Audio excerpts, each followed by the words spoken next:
안녕하세요. 축구 전문 기자 한준입니다. 아직 7월 초지만 유럽 축구 이적 시장 굉장히 빠르고 활발하게 진행되고 있습니다. 오는 11월에 사상 처음으로 월드컵이 겨울에 열리게 되죠. 카타르 월드컵의 일정으로 인해 유럽 축구 리그의 일정이 굉장히 빠르게 당겨졌고, 그로 인해 프리시즌 일정도 당겨지고 있기 때문에 선수 영입부터 빨리빨리 처리하는 흐름인데요. 그와 더불어서 또 6월 30일이 유럽 축구의 회계정부가 마무리되는 시점인데, 파이낸셜 페어플레이 규정을 충족하는 과정 속에서 또 코로나19 팬데믹으로 인한 각 구단의 재정적인 타격 등이 맞물리면서 이 날짜를 전후로 많은 계약들이 이루어지고 또 이루어져야 하는 그런 상황들이 되고 있기 때문입니다. 이런 과정 속에서 또 하나의 빅뉴스, 바로 크리스티아노 호날두 선수의 이적설이 많은 파장을 일으키고 있는데요. 맨체스터 유나이티드를 떠나서 리그 내 라이벌인 첼시로 가고자 한다는 얘기가 나온 것에 이어, 만약 첼시로 가지 못한다면 레알 마드리드의 레전드인 호날두 선수가 바르셀로나로 갈 수도 있다는 보도까지 나오고 있습니다. 이 보도 내용, 신빙성은 어느 정도인지, 또 어떤 내용으로 구성되어 있는지, 그리고 이 이적설이 다른 이적들과는 어떤 연관이 있는지 지금부터 총정리해드리겠습니다. 우선 토트넘의 타깃이었던 에릭센 선수의 거치가 확정됐다는 소식부터 전해드리겠습니다. 크리스티안 에릭센 선수가 브렌트포드와 계약 만료 이후 자유계약 선수 상태였는데요. 결국에는 맨체스터 유나이티드와 3년 계약에 합의했다고 이탈리아 출신의 이적시장 전문가인 파브리치오 로마노 기자가 알렸습니다. 그에 앞서 이 내용을 최초 보도한 인물은 세계적인 스포츠 웹진 디 애슬레틱 영국판에서 활동 중인 데이비드 온스테인 기자인데요. 온스테인 기자가 에릭센이 맨체스터 유나이티드와 구두 합의를 했고 이제 메디컬 테스트 이후 사인만 하면 된다, 이런 보도를 했는데요. 로마노 기자는 조금 더 구체적으로 2025년 여름까지 3년 계약에 합의한 것이다라고 알렸습니다. 그리고 영국의 정론지죠, 텔레그래프도 이 과정에 어떤 일이 있었는지 상세하게 후속 보도를 내놨는데요. 우선 에릭센이 지난 시즌까지 뛰었던 브렌트포드가 팀 내 주급 체계를 깨고 최고의 연봉 선수를 보장한다는 조건까지 제시했지만 에릭센이 마다하고 맨유를 택했다고 합니다. 소식통에 따르면 에릭센이 이 최고의 연봉 조건을 두고 브렌트포드와 이야기를 나눈 액수가 주급 20만 파운드, 한국 돈 약 3억 원, 그리고 계약금 1000만 파운드, 약 157억 원을 받는 조건이었다고 합니다. 그러니까 이 20만 파운드는 현재 토트넘 허스퍼의 해리 케인 선수와 손흥민 선수가 받고 있는 토트넘 내에서의 최고 연봉이기도 하기 때문에, 사실 에릭센 선수가 토트넘과 연결됐을 때 이 계약과 협의가 무산된 과정에는 에릭센 선수가 아무래도 자유계약 선수니까 마땅히 요구할 수 있는 금액이었음에도 불구하고 토트넘이 주급 체계를 흔들면서까지 에릭센을 데려오고 싶지 않았던 의향이 결국에는 이 협상이 이제 결렬되는 그런 상황으로 연결된 것 같고요. 일단 텔레그래프는 맨체스터 유나이티드가 이 조건을 에릭센에게 그대로 맞춰줬는지는 불분명하다고 알렸습니다. 에릭센이 돈을 저울질하다가 브렌트포드를 떠난 게 아니다라고 얘기한 것인데요. 일단은 브렌트포드는 에릭센이 재기하도록 많이 도움을 줬고 또 기회를 줬던 팀이긴 하지만, 기본적으로 에릭센 선수가 더 높은 무대를 좀 경험하고 싶고 좀 더 높은 수준의 팀으로 가고 싶어 했던 의지가 있다 보니까 맨유를 결정한 게 아니겠느냐. 게다가 에릭센의 결정이 맨유의 새로운 감독인 에릭 테나 감독을 직접 만나서 이야기를 나눈 후에 이뤄졌다고 하니까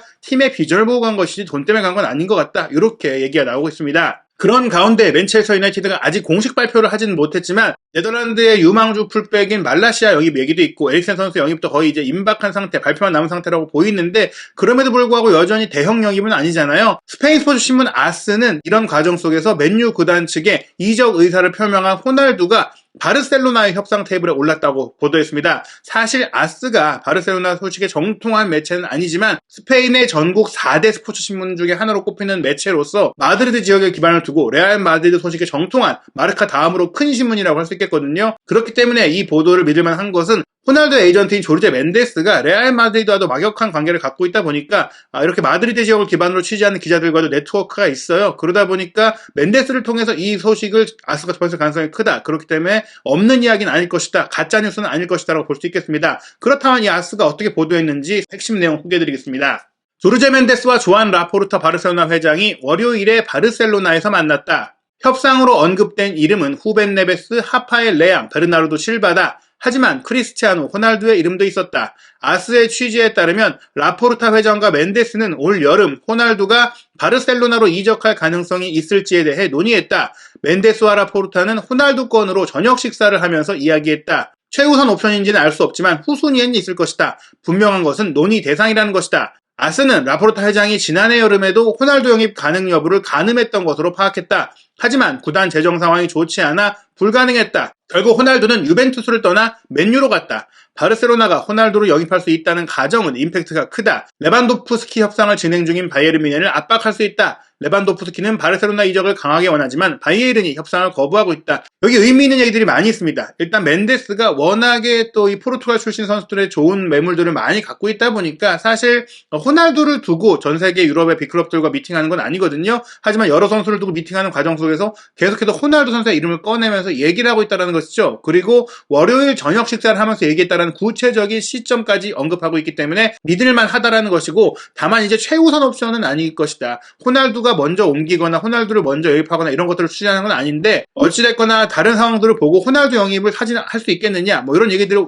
했다는 것이고, 특히 지난해 여름에도 저희가 영상을 통해 소개해드렸지만 바르셀로나가 호날두를 데려올 것이다라는 얘기들이 실제로 나왔었고, 멘데스 에이전트가 역제안을 했다 이런 보도들도 나왔는데, 실제로 이제 바르셀로나도 그렇고 멘데스도 그렇고 호날두도 그렇고 굉장히 임팩트인 이적이 될 것이다라고 보면서 어느 정도 가능성이 타진이 됐던 것도 맞는 것으로 보입니다. 다만 여러 가지 이제 장애물들이 있기 때문에 이루어질 수가 없었는데, 현 시점에서 가장 중요한 것은 사실 바르셀로나 입장에서는 이제 공격력 강화, 특히 득점력, 확실한 골을 넣을 수 있는 선수를 찾고 있는 과정 속에서 내년 여름에 바이에른 뮌헨과 계약이 끝나는 레반도프스키 영입을 최우선으로 진행하고 있는데, 이게 좀 잘 안 되고 있잖아요. 바이에른 뮌헨이 돈보다도 대체 선수를 찾아야 되는 문제 때문에 협상을 좀 거부하고 있고 높은 이적료를 원하고 있는데, 만약 레반도프스키를 데려오지 못한다면 호날두로 대체할 수 있겠다 이렇게 고민하고 있는 단계라고 볼 수 있겠고, 또 이런 고민 단계는 레반도프스키가 이미 언해피가 뜬 상황에서 바이에른 뮌헨이 계속해서 고자세를 유지할 수 없게 만들 수 있다. 바이에른이 레반도프스키를 처분하지 못한 채 상황이 애매해지고 팀 분위기도 애매해질 수 있는 그런 상황들을 압박할 수도 있다 이렇게 보고 있는 것이고요. 앞서 언급된 베르나르도 실바도 사실 바르셀로나가 원하고는 있지만 현실성이 떨어지고, 하파엘 레앙도 AC 밀란에서, 후벤 네베스도 울브스에서 좀 더 뛸 예정이기 때문에 이 선수들은 당장 옵션이라기보다는 장기적인 옵션이기 때문에 실질적으로 이 미팅에서 가장 유력하게 진행될 수 있는 것은 호날두 이적이거든요. 아스의 보도 내용을 계속 살펴보면 그런 얘기들이 이어집니다. 호날두는 현재 포르투갈에 있죠. 가족 문제로 맨유 프리시즌 훈련에 들어가지 않았기 때문에 더더욱이나 이적 가능성이 더 커지고 있고, 호날두 같은 경우에는 맨유를 떠나려는 것이 우승컵을 들고자 하는 열망이 크기 때문이고 그런 야망이 크기 때문인데, 호날두의 측근들에 따르면 일단 맨유는 이적을 허용하지 않겠다라는 생각이지만, 호날두 측의 생각에 따르면 어떤 가능성도 배제할 수 없는 상황이다. 결코 이적이 불가능한 것은 아니라면서 저희가 이전에도 언급드린 바이에른 뮌헨, 첼시, AS 로마, 나폴리 같은 팀들이 이 상황을 관찰하고 있습니다. 그런데 로마는 어려운 것이 호날두 선수가 맨유를 떠나려는 가장 큰 이유가 맨유가 챔피언스리그에 못 나가는 상황이기 때문에 유로파리그에 참가해야 하는 로마는 가능성이 없다고 볼 수 있겠고요. 라포르타 회장이 멘데스와의 미팅에서 이제 호날두와 더불어 언급했던 이런 선수들, 베르나르도 실바, 후벤 네베스, 하파 레앙은 올 여름을 꼭 목표로 한다기보다는 장기적으로 영입을 고려하고 있는 라포르타 회장이 좋아하는 선수들이라고 하는데요. 특히 이제 과르디올라 맨시티 감독이 구체적으로 얘기했을 정도로 베르나르도 실바에 대해서는 바르셀로나가 굉장히 원하고 있지만, 문제는 맨시티가 이 핵심 선수를 내보내기 위해서는 최소한 1억 유로의 이적료를 원하기 때문에 올 여름에는 진행하기가 어렵다 이렇게 봐야 될 것 같아서, 현재로서 바르셀로나가 공격 강화를 위해서 가장 원하고 있는 선수는 레반도프스키고, 이 호날두 선수에 대한 움직임은 레반도프스키 협상의 메시지가 될 수 있다. 호날두가 우선순위라는 건 아니지만 레반도프스키 영입이 어렵다면 호날두로 선회할 수 있다는 가능성을 언급한 것입니다. 호날두 선수가 바르셀로나 측과 접촉한 또 하나의 이유는 첼시로의 이적 추진이 무산될 수도 있기 때문인데요. 영국의 공신력 높은 신문 텔레그래프의 보도에 따르면 일단 첼시에서 호날두 영입을 고려하고 있는 건 사실입니다. 첼시의 새로운 구단주 토드 보엘리가 조르제 멘데스와 미팅을 가졌고, 그 미팅에서 호날두의 이름이 나왔다는 것을 공신력 높은 디애틀레틱이라든지 여러 매체들이 앞다퉈 보도하면서 이적설이 나왔잖아요. 다만 텔레그래프의 최신 보도에 따르면 보엘리 구단주가 원한다고 하더라도 투헬 감독의 의향을 물어볼 것이다. 즉 투헬 감독이 원치 않는다면 영입을 추진하지 않겠다 이런 얘기입니다. 구단주 픽으로 영입이 이루어지진 않겠다는 내용인데요. 여기에 핵심 내용 소개해드리겠습니다. 토드 보엘리 첼시 구단주는 토마스 투헬 감독에게 호날두를 영입하길 원하는지 물어볼 것이다. 첼시는 미국 투어 및 호날두 비드에 앞서 먼저 라임 스털링 영입을 마무리할 것이다. 호날두는 맨유에 올 여름 이적을 원한다는 입장을 전했다. 첼시의 공동 구단주로 있는 현재 스포츠 디렉터도 맡고 있는 보엘리는 투헬 감독과 호날두에 대해 논의할 것이다. 투헬 감독은 호날두를 좋아하는 것으로 알려졌으나 텔레그래프의 취재에 따르면 호날두가 첼시의 플레이 스타일에 적합할지는 확신하지 못하고 있다. 몇몇 소식통은 투헬 감독이 새로운 3명의 수비수와 스털링 영입을 마무리하기 전에 호날두와 계약하는 것은 우려한다고 말할 거라고 전했다. 보엘리는 호날두의 에이전트 조르제 베네스를 만났지만 투헬 감독이 원치 않는 선수와는 계약하지 않을 것이다. 여기서 중요한 것은 첼시의 구단주가 호날두에 관심이 있지만 우선 고려 대상은 아니고 먼저 처리해야 될 영입도 진행해야 되고 투엘 감독 역시 일단은 다른 영입을 다 해놓고 그 다음에 생각해보자 이렇게 얘기할 거라고 보는 거고요. 또 하나는 투엘 감독이 뭐 이전에 다른 팀들을 맡았을 때 전성시대에 있었던 호날두를 잘 봐왔고 원하고 좋아했지만 현재의 호날두의 기량과 현재의 호날두의 플레이 스타일이 지금 전방 압박을 많이 시도하고 있는 첼시와 잘 맞을까? 루카쿠도 그런 부분에 있어서 부담이 있었는데 결국엔 나가게 됐고 활약을 못했는데 호날두에게도 그런 문제가 생기지 않을까라고 우려하는 부분이 있거든요. 그럼에도 불구하고 사실 첼시 구단주 보엘리 입장에서는 팀을 막 인수했고 또 미국 출신이라는 점에서 유명세가 있고 스타인 호날두를 영입하는 것은 구단을 홍보하고 자신의 시대를 여는 과정에서 큰 의미가 있고 무엇보다 첼시가 지금 최전방 공격진의 득점력 문제를 좀 겪고 있기 때문에 호날두가 온다면 투엘 감독이 어느 정도 솔루션을 찾아낸다면 호날두를 데려오는 것을 추진할 수 있는 가능성은 충분히 있다. 이렇게 볼 수 있겠는데요. 어찌됐거나 호날두 선수가 맨유의 프리시즌 훈련에 불참했다는 것은 이적 가능성을 크게 시사하고 있습니다. 맨체스터 유나이티드가 6월 27일 월요일에 국가대표 경기를 치르지 않은 선수들을 먼저 소집했고 일주일이 지난 7월 4일에 국가대표팀 일정을 소화한 선수들까지도 다 소집을 해서 완전체 훈련을 시작했는데 이 완전체 훈련에 유일하게 빠진 선수가 호날두입니다. 맨유 구단은 호날두 선수가 무단 불참을 한 게 아니라 가족의 문제를 위해 추후 합류를 요청했고 그걸 받아들였다라고 공식 발표를 했거든요. 그런데 호날두 선수가 포르투갈 대표팀 훈련 시설에서 목격됐다라고 포르투갈의 공신력 높은 기자 페드로 세풀베다가 보도를 했어요. 실제로 영상까지 공개를 했기 때문에 사실이고요. 호날두 선수가 일단 몸을 관리해야 되고 몸을 끌어올려야 되기 때문에 포르투갈에 머무르고 있는데 이게 이적을 위해서인지 진짜 가족 문제 때문인지 요건 불분명하지만 확실한 것은 지난 며칠 동안 계속해서 호날두가 포르투갈에서 훈련을 하고 있고 맨유의 호주, 태국으로 이어질 프리시즌 투어에도 불참할 가능성이 있다. 그렇다는 것은 더더욱이나 이제 이적 가능성과 이적 협상 가능성이 커진다는 것인데 물론 가족 문제를 거짓말로 핑계로 대지 않았을 겁니다.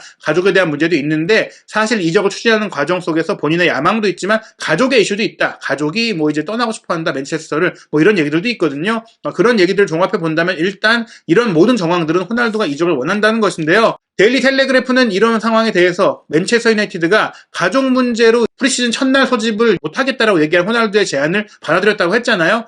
이 복귀 일정을 따로 정하지 않았다. 날짜를 정하지 않고 모든 게 해결되면 와도 된다라고 무기한 휴가를 허락했다고 합니다. 이런 상황 자체가 호날두가 현재 주도권을 갖고 가져가고 있다는 것을 의미하는데요. 다만 호날두가 이런 상황을 마음대로 컨트롤할 수는 없다. 계약 기간이 내년 여름까지 있기 때문에 맨유가 이적을 오케이 하지 않는다면 아무리 좋은 조건이나 아무리 뭐 땡깡을 부려도 호날두 선수가 이적을 못하는 상황이에요. 그래서 일단 맨유는 현재 스탠스로서는 호날두에 대한 어떠한 제안도 듣지 않을 것이라고 하는데 일단은 그렇다고 해서 호날두 선수가 강하게 원한다면 얘기는 해봐야 되잖아요. 근데 그 얘기는 직접 만나서 해야 된다. 호날두가 캐링턴 훈련장으로 돌아와서 페이스 투 페이스 직접 얼굴을 보고 얘기한 이후에 미래를 결정할 것이다라고 말했기 때문에 일단 호날두 선수는 무조건 캐링턴으로 돌아가야만 이 문제를 해결할 수 있다고 볼 수 있겠습니다. 호날두 선수의 상황에 대해서 이탈리아의 이적시장 전문 기자인 파브리치오 로마노가 888 스포츠와의 독점 컬럼에서 현재 상황을 총정리한 내용이 있는데요. 일단 호날두 선수가 이적을 원하는 이유는 챔피언스리그 진출을 못한 것에 이어서 맨유가 그렇다고 하더라도 뭐 유로파리그 우승이라든지 뭐 당장 프리미어리그 우승을 노릴 수 있는 그런 전력이 돼야 되는데 그 야망을 좀 채울 수 있을 만한 영입이 안 이루어지고 있다는 것이에요. 맨체스터 시티는 홀란과 칼빈 필립스를 영입했고 마르크 쿠쿠렐라에게 이제 다음 제안을 할 것으로 보이고 있는 상태고요. 리버풀은 다르윈 누네스를 영입했고 또 유망주 파비오 카르발류와 계약을 발표했고 모하메드 살라와 재계약까지 하면서 리스크를 줄였어요. 게다가 토트넘까지도 페리시치, 히샬리송, 비수마를 영입했고 아스널도 제주스 영입을 발표했고 첼시도 이제 본격적으로 움직이고 있는데 맨유는 어떤 구체적인 움직임이 보이지 않는 가운데 포그바도 떠났고 뭐 카바니도 떠났고 핵심적으로 활약했던 선수들이 다 떠나기만 하고 있는 상황 속에서 영입할 수 있는 선수들의 리스트를 봤을 때도 큰 이름이 대용밖에 없는데 대용의 가능성도 크지 않아 보이고 있기 때문에 호날두 선수가 이대로 남는다면은 챔스를 못 나가는 것뿐만 아니라 또 한 번 무관으로 시즌을 끝낼 수도 있겠다 이런 우려를 하고 있는 것이죠. 그래서 호날두의 에이전트 멘데스가 호날두의 몇 년 남지 않은 전성기를 또 한 번 무관으로 보낼 수 없기 때문에 야망을 채울 수 있는 팀을 찾아보고 있는 것이고 앞으로도 찾을 예정이라고 합니다. 지금 맨데스가 사실 세계 최고의 에이전트이기 때문에 모든 팀들과 원하는 대로 매일 협상이 가능하고 얘기를 할 수 있기 때문에 굉장히 형사 가능성은 앞으로도 이루어질 수가 있고 무엇보다 지금 뭐 바이에른 뮌헨 같은 경우에는 구단의 정책상 이런 나이 많은 선수, 연봉이 높은 선수를 데려오기 어렵고 첼시도 투엘 감독과의 합의라든지 풀어야 될 문제들이 있고 또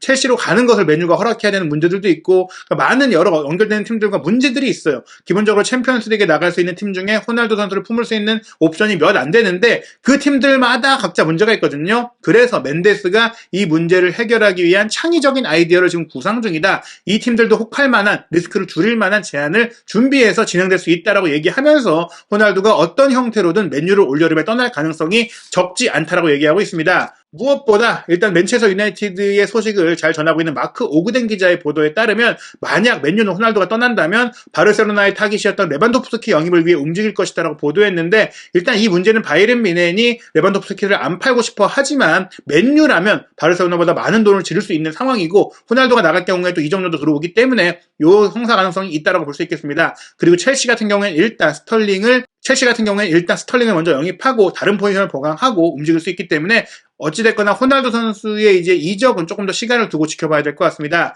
맨유는 현재 호날두 선수가 떠나려고 하는 것뿐만 아니라 프랭키 데용 선수 영입에 좀 어려움을 겪고 있는 것도 하나의 문제인데요. 텐하그 감독이 원하고 있고 또 바르셀로나도 팔고 싶어 하지만 데용 선수 본인이 챔피언스리그 참가를 원하고 바르셀로나 생활에 만족을 하고 있다 보니까 개인적인 부분에 있어서 아직까지도 논의가 안 됐다고 합니다. 일단은 구단 간 합의가 돼야 되는 부분도 있겠지만 데용 본인을 설득해야 되는 문제도 크기 때문에 여러 가지로 어려움이 있는데요. 일단 맨유와 바르셀로나는 6,500만 유로 기본 이적료에 옵션 2,000만 유로에 대해서 협의를 하고 있습니다. 기본 이적료는 합의했지만 옵션을 어떻게 설정할지에 대해서 논의 중이라고 하는데 문제는 이제 라포르타 회장도 프랭키 데용을 지키고 싶을 수 있다면 지키고 싶다는 의지를 갖고 있다는 거예요. 다만 그러려면 연봉을 낮춰야 된다. 라리가의 샐러리 캡 규정 때문에 다른 선수도 영입을 해야 되고 재정 문제를 컨트롤하기 위해서는 대용에게 연봉을 삭감해 줄 것을 요청하고 있는 것인데요. 문제는 대용 선수가 지난 코로나19 팬데믹 기간 동안 이미 연봉을 삭감했던 것이 있어서 이번에 이제 올릴 수 있게 됐는데 그걸 삭감해 달라고 하는 것은 이전 연봉 삭감분까지 포함한다면 대용이 너무나 많은 것을 포기하는 상황이 되기 때문에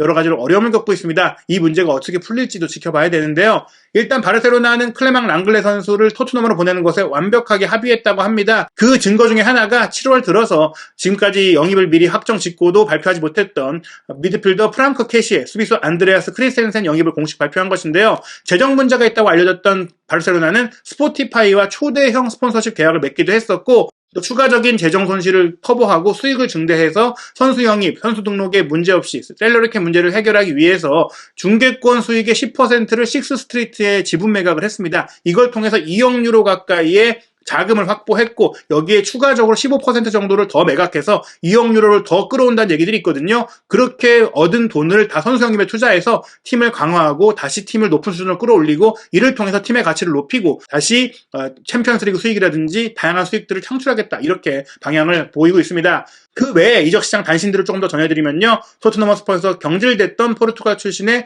누누 에스피리투 산투 감독은 사우디 클럽 알 이티하드와 2024년까지 계약이 공식 발표됐고요. 이동경 선수가 뛰고 있는 샬케 공사는 이타쿠라 코 선수가 몸값이 비싸서 데려오지 못했는데 올 여름에 자유계약 선수로 풀리게 된 일본 대표팀의 주장, 수비수 요시다 마야 선수 영입을 통해서 이 자리를 대체하게 됐다. 이 소식이 전해지고 있습니다. 토트넘 허스퍼가 히샬리송 선수 영입으로 올여름 4호 영입까지 이루었는데요. 한국 투어를 가기 전에 최소한 2명의 영입을 더 하고 싶다. 3명의 영입까지 더 이루겠다라는 목표를 가지고 움직이고 있습니다. 랑글레 선수가 5호 영입으로 발표될 가능성이 매우 높은 가운데 랑글레가 온다고 하더라도 한 명의 센터백이 더 올 것이다. 파우토레스가 올 가능성도 있고 브레머도 아직 끝나지 않았다라는 보도가 이브닝 스탠다드에서 나오기도 했고요. 제드 스펜스 오른쪽 윙백 선수에 대해서는 이 선수 역시 여전히 이적료 합의가 안 됐지만 올 가능성이 크다라고 얘기들이 나오고 있습니다. 이렇게 선수들이 올 경우에는 최소한 2-3명의 선수가 추가적으로 올 수 있기 때문에 콘테 감독이 원했던 6명에서 8명의 영입이 이루어질 수 있겠는데요. 아쉬운 것은 현재 링가드가 거론되고 있는 중앙 공격형 미드필더 자리에 마땅한 적임자가 나오지 않고 있는 부분입니다. 과연 이 자리까지 토트넘이 올여름에 채울 수 있게 될지 한준TV에서 계속해서 쏟아지고 변하고 있는 유럽 축구 2022년 여름 이적 시장 소식 여러분께 총정리해드리겠습니다.